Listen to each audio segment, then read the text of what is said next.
Welcome to the Real News Network. I'm Paul Jay. Well, after President Trump was elected, and he talked about no more stupid wars, and he was saying the same thing during his campaign, there was once where he said a little aside, he said, well, don't you guys worry in the military manufacturers and such. There'll be plenty for you. Well, he's certainly delivered and over-delivered on that promise, his new military budget of $760 billion, and that's only on the face of it because it's probably already over $1 trillion when you really put all the various kinds of defense and military expenditure in a budget. At any rate, it's a big increase for things like more aircraft carriers, a space force, more money into nuclear weapons development, and then some. When Patrick Shanahan, the acting Secretary of Defense, in a meeting in January 2019, he's been quoted by an official who was at that meeting, was asked about the big increase in military budget and what justified it. He said 3 words: China, China, and China. Well, on Thursday of last week, he testified in front of the Armed Services Committee. Here's a clip from that. China's defense spending approaches that of the United States when we take into account purchasing power and the portion of our budget going to military pay and benefits. That, coupled with China's organized approach to steal foreign technology, has allowed China to modernize its missile, space, and cyber capabilities, as well as project power far beyond its borders. Russia, for its part, continues to compete asymmetrically with the United States, modernizing and developing its own missile, space, and cyber capabilities. Simultaneously, North Korea's nuclear weapons and missiles remain a pressing concern.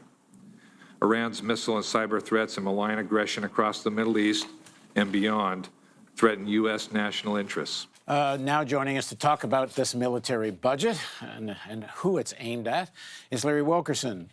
Larry is the retired United States Army soldier, former Chief of Staff to United States Secretary of State Colin Powell, teaches at William and Mary College, and a regular contributor to The Real News. Thanks for joining us, Larry.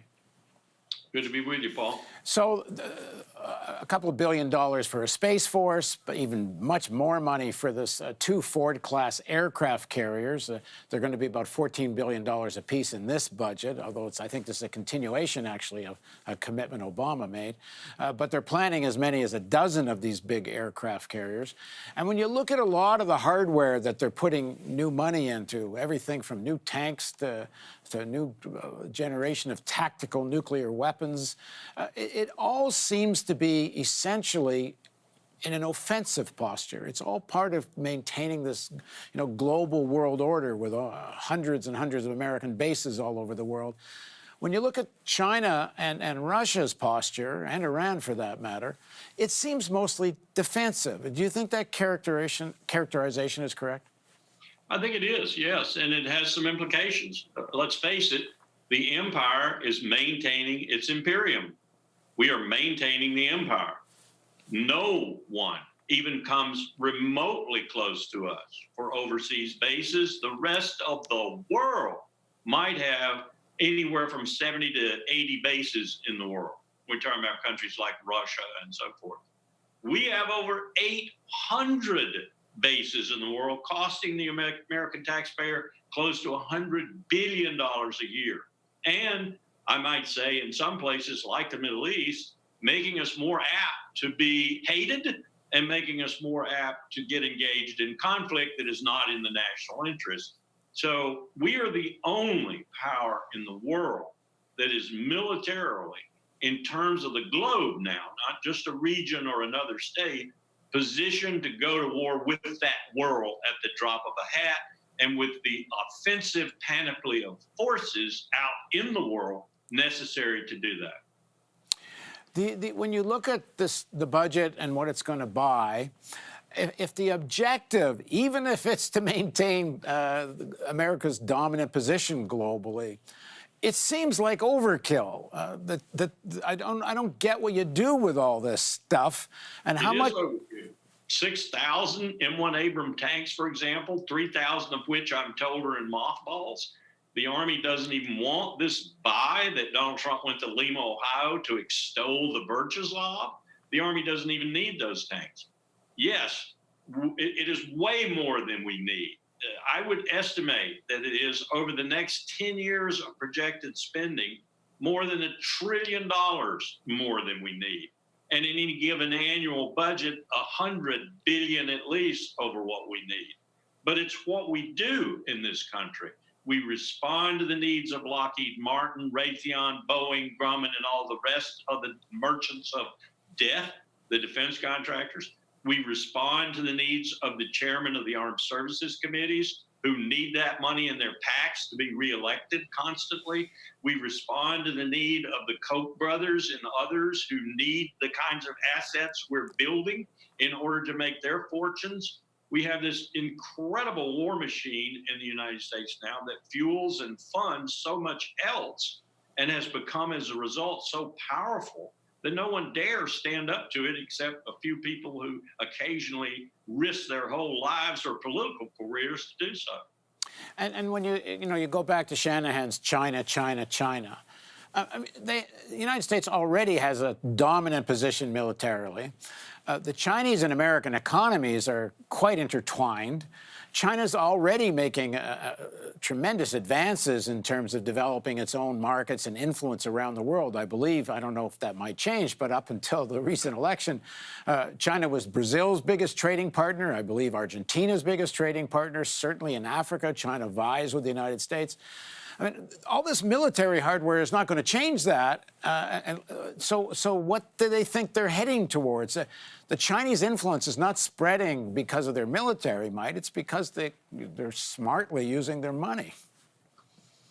The realist would say, and I'm a realist from time to time, that that money is the very prospect of increased, accelerated, and much better military power. And only look at yourself, the United States, in order to justify what I just said.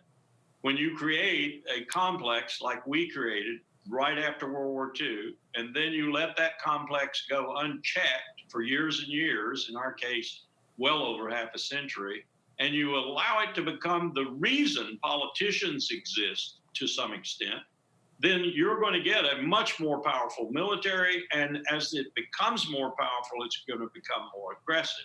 So if I were sitting in the Politburo right now, having energized this military-industrial complex that now exists in China, this rush for high-tech weaponry and so forth, I'd be worried. I'd be worried that in 10 or 15 years, the generals and admirals would come in and be as powerful with me, the ruler of China, as they are with the president of the United States this minute today.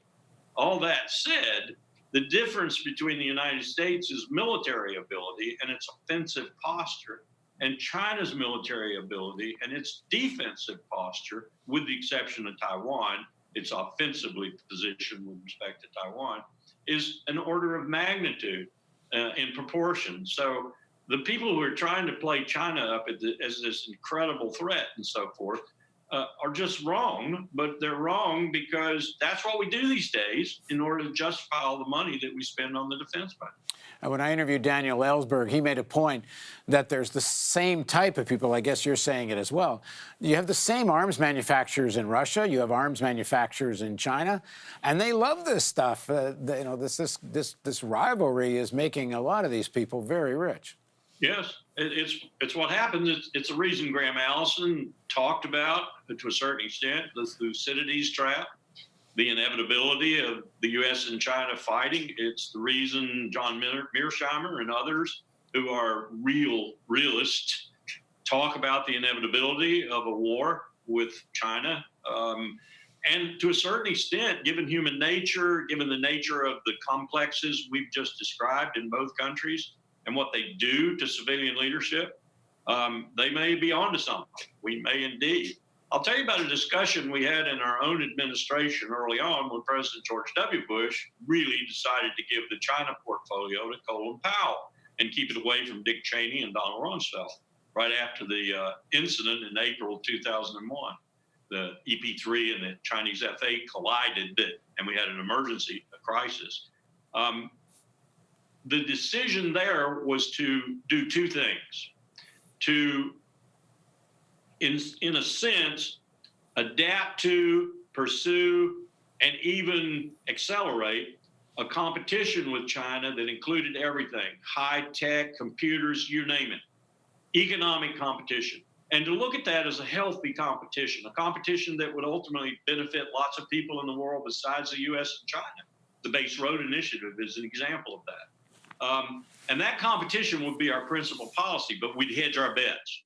That is to say, we would try to form an alliance with India. We would keep our alliance with Japan and with Korea. We would try to open to Burma, Myanmar. We would try to keep the Seventh Fleet robust in the Pacific.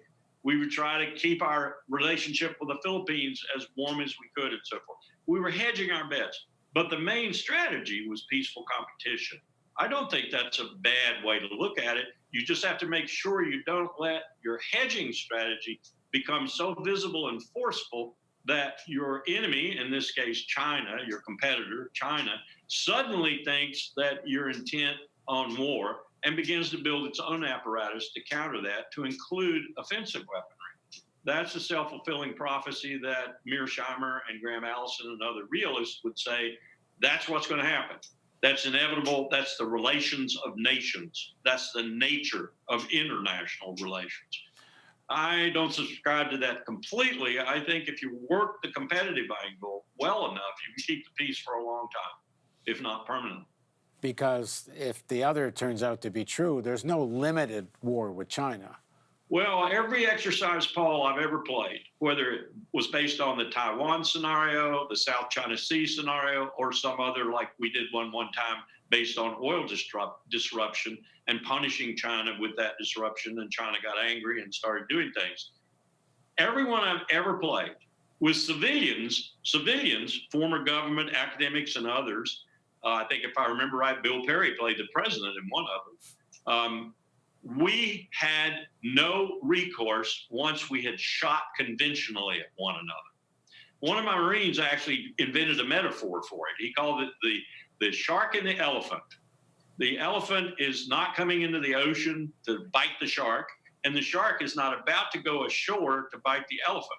So you wind up with half your militaries destroyed, mostly air and sea, and you're looking at how to influence the conflict from there on, and you go to nuclear weapons. And generally, the civilian leadership in those war games would stop the war game at that point. Because that's the end of life as we know it. Yeah. Not just as we know it, it's just the end of life. All right, thanks for joining us, Larry. Thanks for having me, Paul. Thank you for joining us on the Real News Network.